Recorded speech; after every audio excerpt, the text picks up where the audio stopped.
Welcome back. Hope you had a lovely intermission. We're going to start the second half of the programming today. I am going to introduce to you Dr. Carla Hayden. She was sworn in as the 14th Librarian of Congress on September 14th, 2016.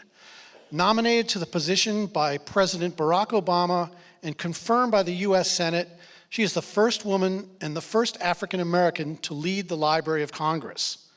Dr. Hayden received a BA from Roosevelt University and an MA and a PhD from the Graduate Library School of the University of Chicago. Please welcome Dr. Carla Hayden.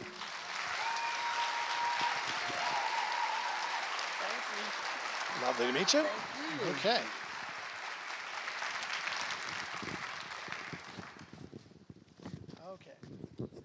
Sandra Cisneros is a poet, short story writer, novelist, essayist, performer, and artist whose work explores the lives of the working class.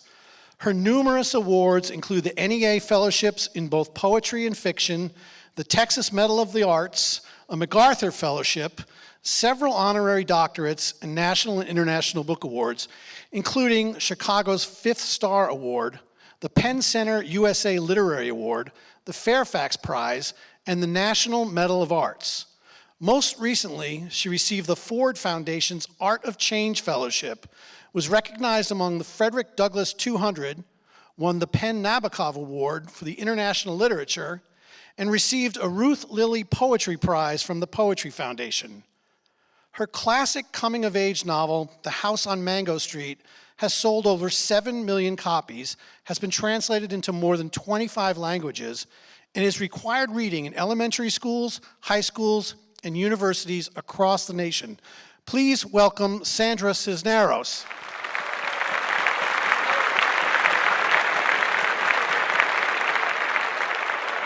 Well, of course, we're delighted, and I'm delighted to be with you. Thank you so much. You know, libraries are so special to me. I know, yeah. Because, and right here is your memoir, A House of My Own. So we'll get into that a little later. That's where I do into that. But this prize, I read what you said about the importance for you personally of receiving the Dayton Peace Literary Award, because you knew war. And in your memoir, you talk about your friend. You know, people, when they see me, they don't realize that when I was 27 years old, I won a National Endowment for the Arts grant. And that award allowed me to do something that I thought writers should do, but that I'd never done by myself, and that is to travel. I was terrified of traveling alone. And I bought myself a one-way ticket from New York City to Athens, and I just went off and finished House on Mango Street in Greece, and then, you know, bought a Eurail pass and meandered around and wound up on in a country called Yugoslavia, and by Saint coincidence, as Joy Harjo would put it, you know, meandered into Sarajevo and became very good friends with a woman who still lives there. And we've had a friendship for over 40 years. But it involved me personally in a war and with a city that was under siege and with a community and streets that I knew personally. So it changed me. And you talk about it in your memoir, but also you talk about it recently in terms of the prize. Because at this point, I remember just saying offhandedly to someone a couple of years ago that the prizes I've been getting at this time in my life, because I'm going to be 69, that a lot of them are redundant. But what I really would like, I just said it off the top of my head, it would be so meaningful for me to get a Peace Prize. And then this happened, I was like, oh. Yeah. So thank you. And you also said, and we were just chatting a little bit, that it means so much now. Yes, right now. Within this last time in history, especially, which makes me feel, on the one hand, very empowered, on the other hand, very impotent. That combination of getting a Peace Prize now, when we know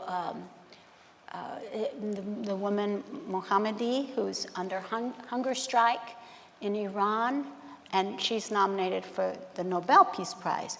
And of course, with the war in Gaza, it's put me in a position of like, you know, what can I do? What is it that I can do? How do I make change in this time in history? But you use words. Well, yes. And I have a poem. May I read this poem? Which I didn't. I think you all would approve. I didn't write it. I didn't write it for what's going on today, but I wrote it as a member of PEN, the International Writers Organization. I'm a member of PEN San Miguel, and we were all asked to come to Mexico City. And of course, when you get 25 writers together to speak, they're very strict about how many minutes you can speak. So they told me 100 words. And I thought, 100 words? No, maybe it was less, I can't remember. Whatever it was, that's what this poem is. And I knew a poem would say something better than what I could mumble. So this is called Creed.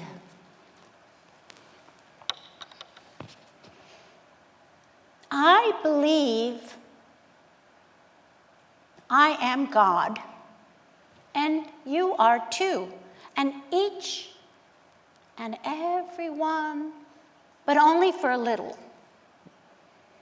I believe God is love, and love is God.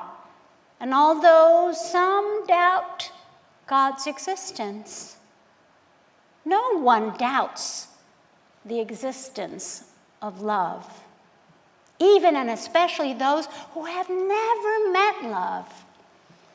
I believe we are capable of atrocities beyond imagination and equally capable of extraordinary God acts as well.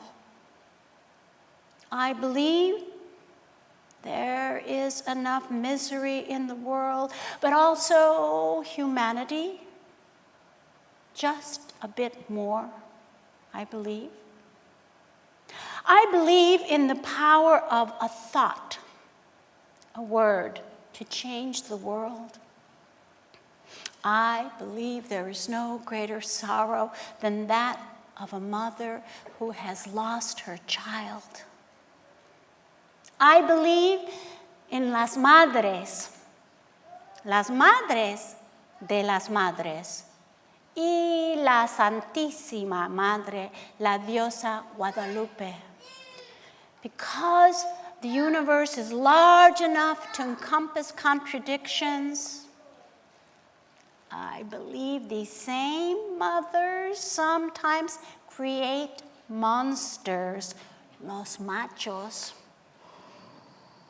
I believe mothers and grandmothers are the solution to violence not only in Mexico, the United States, but across the globe.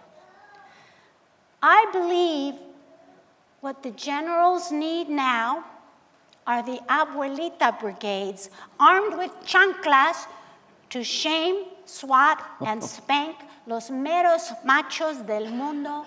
Amen.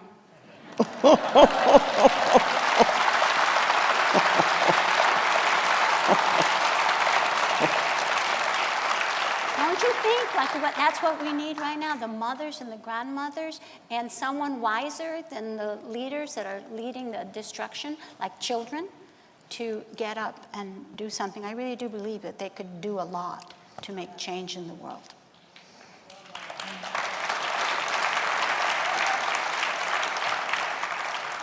You mention your mom quite a bit.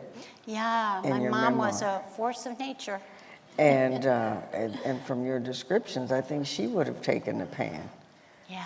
And done something too. Yeah. She had 6 sons. I remember my mom never had much of an education. She quit school when she was halfway through the 9th grade, but she became educated listening to Studs Terkel's radio show, and she would start reading our textbooks from college, and she would make our protest signs for, the United States out of El Salvador. She would make the signs, and she would misspell a lot. I didn't want to hurt her feelings, but she was brilliant, and the sign I carried was "Yankee, come home." I thought that was smart. And in the phrase she would use, "good lucky." Yeah, she matched up, Americanisms, even though English was her first language. She was born in Chicago, but she would say things like, "Good lucky you went to school, right?" And so that became like one of her malapropisms that we all still use in my family. And she would take you to one of your the favorite, the libraries. The Museum of Science and Industry, the Art Institute, the Field Museum, the Aquarium. And I thought it was because she wanted her children to become enlightened, but I really think we were driving her crazy and she needed to get out of the house, So, every weekend, my father was an upholsterer and he sometimes had to work 2 jobs, so he was really tired. He didn't want to go out, he just wanted to watch a soccer game. But my mother would insist that he was going to take all of us, all 7 children, and himself and her, to the Grant Park concerts, to the Field Museum, to all of the institutions, which at that time were free on Sundays, which makes a big difference, because if you invest in having your museums free on Sundays, you're changing the lives of so many working class people. You are. And I know that some museums say, "Oh, we have Thursday," or "We have suggested prices," but there's no one more proud than someone who doesn't have any money. So you're not going to pay the suggested price for 9 people if you cannot. And you can't go on a Thursday night when your feet hurt. You have to go on Sunday. So here, if there's people who write checks, let's support museums to have Sundays Dayton is off. I've had a chance. That changed my life. Yeah, and the Dayton Library, I got a chance to visit it today, that system here, the public library system here is phenomenal. And I got to see that, so you do it. Yeah, the library, all of the books we had in my house were stamped property of Chicago Public Library. And I didn't know that you could actually own a book till I was much older. I thought that books were like so valuable that only the schools and libraries owned them. Oh, wow. Yeah, I had no idea that there was a bookstore. We didn't have bookstores in my neighborhood. No, but in Chicago, in the neighborhood that you grew up in, and people have asked you many times, I'm sure, was that reflected in your book that is now taught in so many schools? Yeah, it's like, I still don't know how I got here. I'm still so grateful and amazed at where my life has taken me. You never thought, because this photo of you were I know, about I was so 27. stupid. I know, I was so beautiful, and at the time, I just thought everything was wrong with me. When you're young, your nose is too big, your eyes are too small. All of things that we are so self-critical about. And I look at myself now and I say, wow, I had so much power, and I didn't know it. And the impact of the house in the book. Well, at this time when you were writing it. I wrote this book when I was living one of the most powerless times in my life. I was a high school teacher, working minimum wage, minimum hours when I began. And I collected the stories from my students and put them in what had been a memoir became a piece of fiction. And I felt so powerless as a teacher to rescue my students from their own lives that were very destructive, very violent, very tragic. And so I took the stories and wove them into people I knew, people I was related to, took 3 classmates and put them into one character, make composites the way you do in fiction. But I didn't write it with the idea of becoming this bestseller, being translated and read in China and in Argentina or in Sweden. I didn't have that idea. All I wanted was to be able to let go of the sorrow I felt when I went to sleep at night. I just wanted to be able to let that go so that I could sleep. And the most I hoped for was the blurbs. The blurbs are on the back of the book that says, what this is the greatest thing since the tortilla. those kinds of things from authors. The most I hoped for was to get the writers I respected to blurb my books in my lifetime. And maybe, to keep teaching so that I could have summers and weekends to write. That was the most. And it wasn't an overnight success. The first year I had a really difficult year. I was teaching, I wasn't even teaching, I was an administrator in San Antonio, Texas. And my colleagues, some of whom were artists and writers, pretty much dismissed my book and said, this isn't political. Got a lot of typos. It was a small press book, Made fun of it and said, this isn't a Chicano Viva la Raza book. And I thought, it's political to me. But, I just went on, and it would take almost like 10 years, 20 years since I began writing it, that I would start to see what I had made. And I think it's like a small business. My friend has said that when you start a business, you should expect that in the first 10 years, you're not going to make any money. And I tell artists, make that 20 years or more. And I just didn't expect what it has gotten. But House on Mungo Street taught me a beautiful truth. And that is that whatever we create with love, on behalf of those you love, with no personal agenda, siempre sale bonito. Whatever you make with love, con amor puro y por amor, on behalf of those you love, with no ego involved, will always turn out well, and you'll get something better than fame and money. You'll get something spirit-filled. And that's what House has taught me. That is like the one thing I can guarantee that this lifetime has taught me. And I share it with you.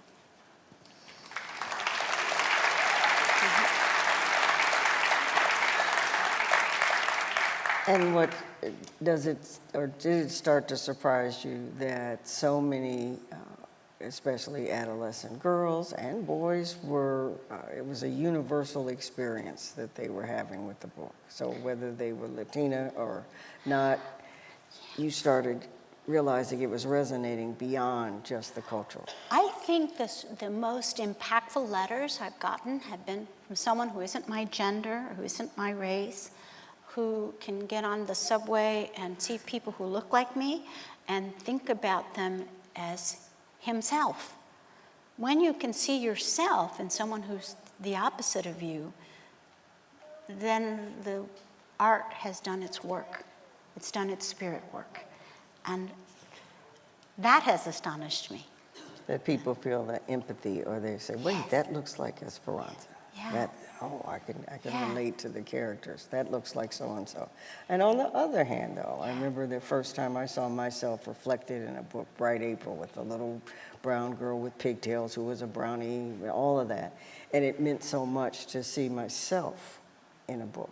Well, that's why I wrote it, because when I was aware, when I had that moment that I had never seen my story. Yes. In all my education, I was in graduate school and I had this wake-up moment. I talk about that in the introduction in this edition. But when I realized that I had never seen my community written about with ojos de amor, with love, and I was in graduate school already, my first impulse was, oh, I need to quit this program. What did I think I was doing coming? I don't belong here, which is shooting myself in the foot. But I got over that quick. In like 48 hours, I was thinking, well, why haven't I seen my community written about with love in newspapers or magazines or ads or television or film? I'm not going to quit. I'm going to stay here. And even though I'm in the poetry program, I am going to write that book. And writing this, I didn't get any credit when I was in graduate school because I was in the poetry program. But this was my life raft, and it kept me afloat. And you wrote the book you wanted to read. Well, I didn't finish it right away, which is good, because we have to know that when we're writing, wherever you are, whatever negative emotion you have, that's where you begin. And so I began it from an angry place, oh, I'll show you. You think you know? if you think you know what my neighborhood looks like, I don't think so. Let me tell you. So I began from this very angry place. And eventually, as I was teaching, gathering the stories from my students, I started composting my rage and realizing, and seeing my neighborhood, with a kind of hawk's eye view as opposed to the little ant. And I was going on and on. By the time I finished the book, when I was living in Greece, it was a different creature. And it allowed me to transform my rage and compost it to light. And that's what meditation does. That's what art should do. And I was very lucky that I had the NAA grant to allow me to finish the book. And a few of your influences, A Tree Grows in Brooklyn. Yeah, but I didn't read that book till You didn't do that later? No, I read it. I saw the movie the day we buried my mother. It was her favorite. Oh, my goodness. And I didn't want to see that movie because I thought it was corny. And it is kind of corny. But I watched it the day we buried her. Then I read the book, which I love. The movie's a little sentimental, but the book's really great. And you watched the movie that day? The day we buried my mother, we took some of her favorite bedside books, which were like, Noam Chomsky, so it's Sturkle. And she had all this Masterpiece Theater, iClaudius, BBC, all these videos, and one of them was Tree Grows in Brooklyn. And she always wanted me to see it, and I was like, no, I don't want to, Ma. And I thought, well, now's the time. And I put it in the cassette player, and I saw it was the story of a girl who wants to be a writer. Oh. And I cried. I realized my mom wanted to be an artist. She didn't want to birth a writer. She wanted to be a writer. She wanted to be a singer. She wanted to be a flamenco dancer. She wanted anything except being a mom. Yeah. And look at you. I think it made her kind of angry and bitter at Really? the end of her life. Yeah. Now wait, I thought we were going to say, oh. No, my mom was angry and bitter at the end of her life. Didn't she get something? She seemed to get something She's out of okay it. now with it, but like back then when she was alive, not so much, She was like, that should have been, That's she right. visited you. You had this very touching scene where she visited you and saw your study. My mom saw something on PBS where, like, she saw Isabel Allende's office, and she said, how come you don't have an office? I saw PBS, Isabel Allende has an office, and you're writing on the kitchen table again. I was like, oh, yeah, okay. So when I built the office, it was for her. And I wanted her to come to see that I had built what she wanted and what she thought I should have, and not be writing on the kitchen table. So she was faltering and didn't want to travel, and I insisted that she come and see this office, the two-story Bauhaus, beautiful cempasúchil, marigold-colored building. And my mom came and spent the weekend. We had a beautiful weekend. I said, okay, no matter what happens, no fighting with your mother. Doesn't matter, whatever happens, you are going to be the peacemaker, and I'm going to do it. And I had a wonderful weekend, and then said goodbye to her at San Antonio Airport. The last thing I said about her, she was going through security, and I was yelling to my brother, make sure Mama ties her shoes. He was like, what? I said, make sure Mama ties her shoes, because they made her take off her shoes and put it through, the x-ray. What? And finally, the TSA guard said, make sure Mama ties her shoes. I was thinking of that as I flew here, because I came through San Antonio recently. That was the last time I saw my mom. But, my mom's gone in physical form, but she visits me a lot in spirit. So I don't feel like I was in the room when my mother crossed. And I'm an intuitive, like most artists, and I was very lucky that I was able to perceive her spirit leave the body, which I didn't know I could do. But I was there, and my mother's, in real life, was a very cantankerous, strong woman. And when she died, I felt like I was granted the privilege to help her cross the way she helped me to be born. And I was in that room at that moment. And very lucky to be in that room because I was just notified. You know, I just seen her at the San Antonio Library, airport rather, at 48 hours before. And here she was hooked up and departing this life. And I didn't expect that I was going to feel her spirit leave the body. And I have had experiences with spirits, but each energy is different. And hers was like like this. I could feel something in the room. And I asked my brother, do you feel that?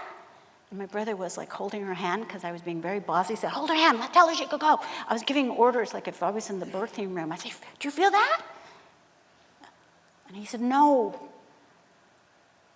And I felt like a little moth or some bird or something with fluttering, but it had the emotion of absolute love and tenderness, like when you meet a puppy and it gives you this unconditional, beautiful, sweet love. And I thought, that can't be my mother. So,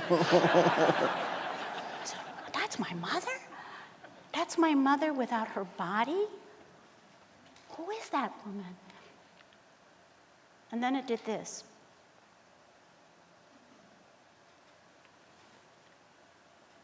What? What was that? I never met that woman before. And I could forgive my mother and ask forgiveness. I would be in therapy now if I hadn't been in that moment and had that closure. And I realized my mother gave me a beautiful gift. You know, some artist, you know, and some scientists, some philosophers, most human beings wonder about life after death, but I don't, because my mother gave me that gift. And I don't worry about death now, because my mother gave me that. She said goodbye, and I was able to feel it. And I was able to say, I'm so sorry for all the trouble I gave you, and I forgive you for all the trouble you gave me, and what a beautiful spirit you had underneath all that bravado.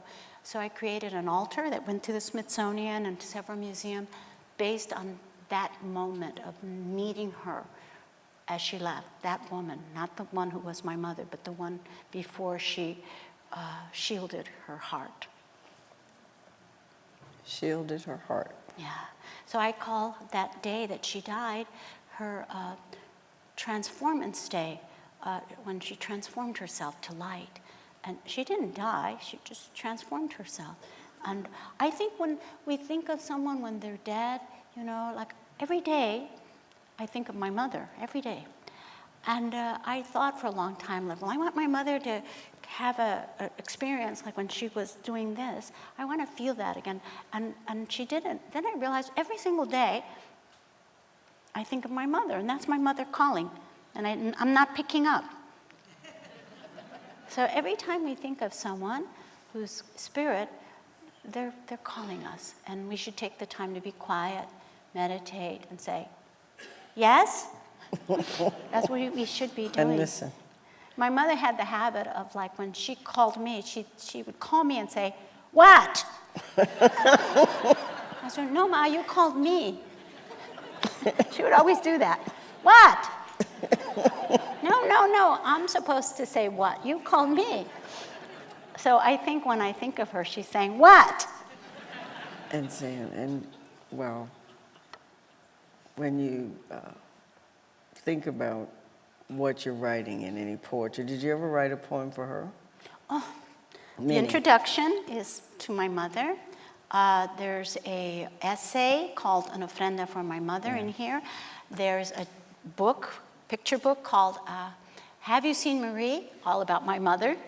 And it's and several poems in here Yes, sure. from my mother. You want to hear one? Yeah. What? You want to hear one? Okay. I think I gave you enough of a there's several. My mother would not like all of them, like My Mother and Sex. She wouldn't like that one. What was that one? My Mother and Sex. Oh. Did she know you wrote that? Yeah, she does. Now she does. Oh, you waited until she... Oh, Liz, you know, there were a lot of things my mother couldn't talk about, and one of them was sex. But she had 8 live births. I thought, come on. You know, but she could not talk about that. Oh, my. No, she could not. Well, there's 2 poems. I have one called My Mother and Sex, and another one about my You keep saying mother. that, you know we Maybe I better read that one. I think okay, I read that one. It's okay. I better read that one. It's okay, it's G-rated. My Mother and Sex. 8 live births. How many dead? Who knew? Not us, her 7 survivors. When a bedroom scene flashed on TV, she'd shriek and scamper to her room as if she'd seen a rat. It made us laugh. What were we? Immaculate conceptions? Could be sex for her was dead, a duty dreadful as cooking for her famished army. Sad to think this. Pure postulation from lack of conclusive conversation. She never talked of sex, especially not with me. She said, I put everything in a book. Agreed. But what was worse, the truth or my imagination? What I know for sure, rapture for her, a library record symphony, ecstasy, opera in the park, intimate pleasure, books, Friday, Turkle, Chomsky, Herculean, brilliant. Men, unlike the man who shared her bed, who favored Sábado Gigante to Sebastião Salgado. And yet, father spoiled her. His Mexican empress, Paricutin tempestuous, clueless to what she craved. Her red flare sent up weekends. Help! There's no intelligent life around here. Evenings in the blue moonbeam of TV, father mesmerized by Mexican thick-thighed floozies, mother's word, not mine, shaking their hoochie-coochies. Father never drank, ran off, split flesh, brought home each faithful Friday a paycheck. Why would she complain? She lived alone in a house full of lives. By the time I knew her, snake bitter, mingy, dead before being born, a woman in formaldehyde.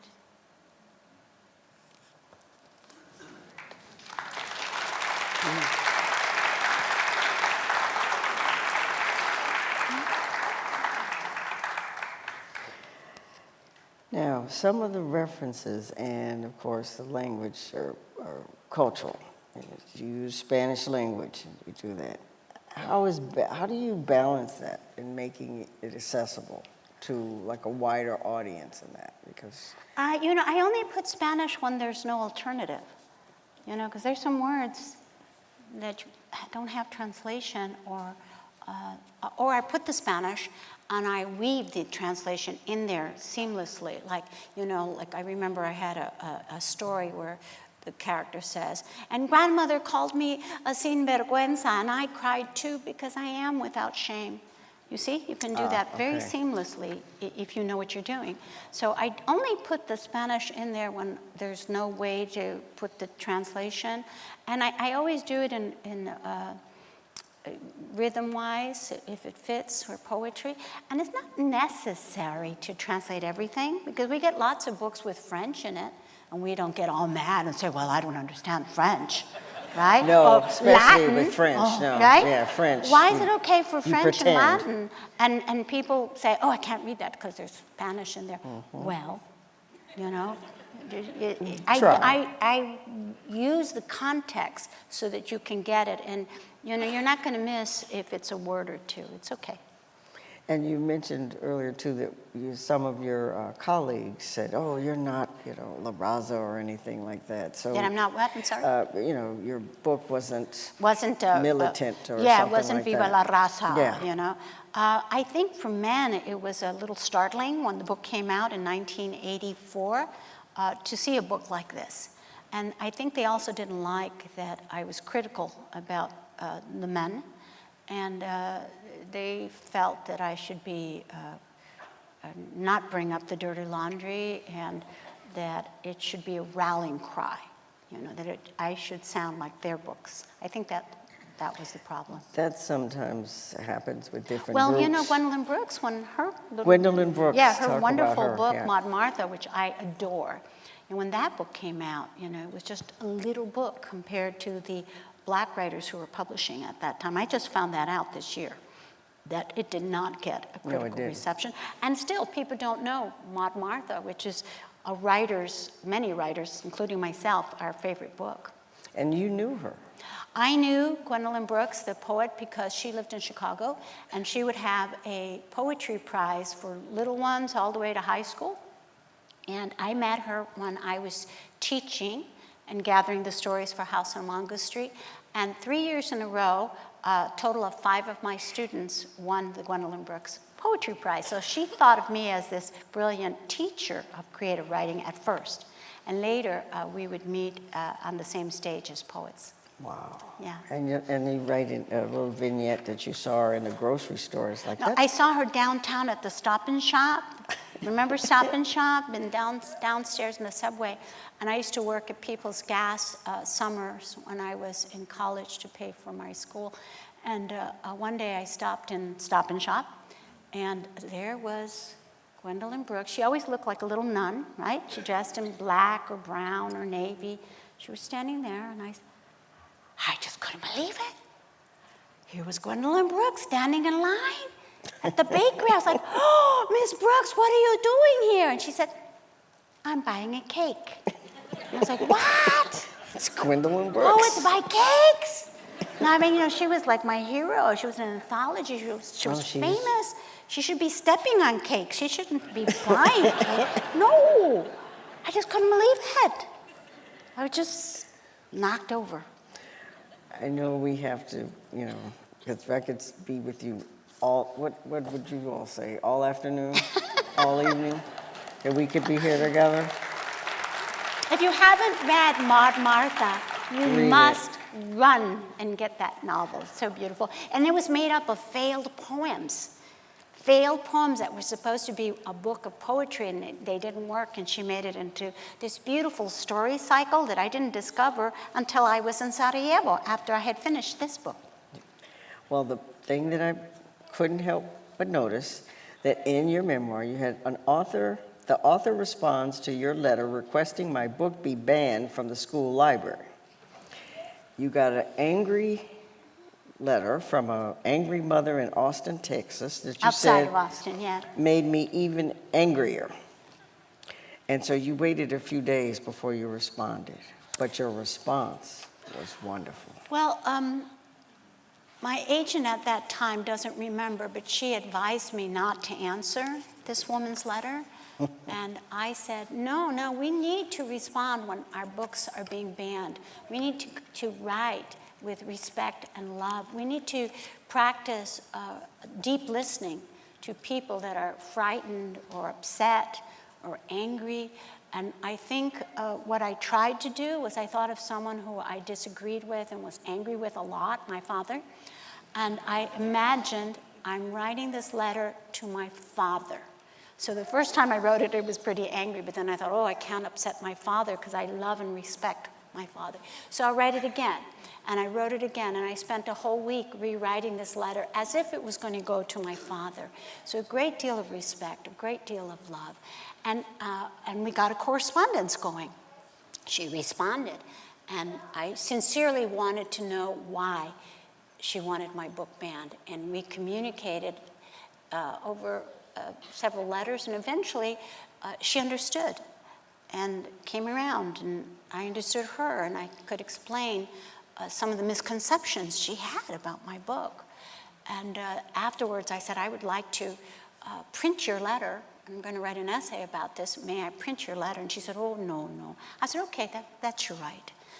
And I wrote But that you essay. printed your response because you said books are like medicine. Books are like medicine. I learned this from the poet Joy Harjo, who taught me that. And books are like medicine, and just because a book isn't your prescription doesn't mean you have to burn the pharmacy. You know? Right? You know? You just put it back for somebody else. That's all. Right, right. And you captured it so well, because parents and caregivers have the right to determine what their children read, but maybe not all other children. That's right. So That's right. what's next for you? What do you well, got coming? right now, when I went to University of Chicago the week before last, the lab school, the screenwriter for the House on Mongo Street, the television show, it's kind of like, well, you know, Hollywood, it might not happen, but That's true. That's true. we have a script that's being optioned, and so we're working on that, the pilot for House on Mongo Street, the television show. And I'm also working this week with Derek Vermel, the composer, for House on Mongo Street, the opera. Ooh. And we're almost done, yeah. Oh, it makes you wonder, you know, who's going to be in the cast and Right? everything like that. So exciting. My mother loved opera. She would take us to Grant Park to hear opera in the park. And I had no idea that people actually went into a building to hear opera. I didn't know. And that's a beautiful park and everything. Well, we can't thank you enough for sharing what we love what you do and what you've given us. But I love what you do, because the Well, thank you. librarians are out there fighting the good librarians, fight this time. You did. Thank you. You gave us something.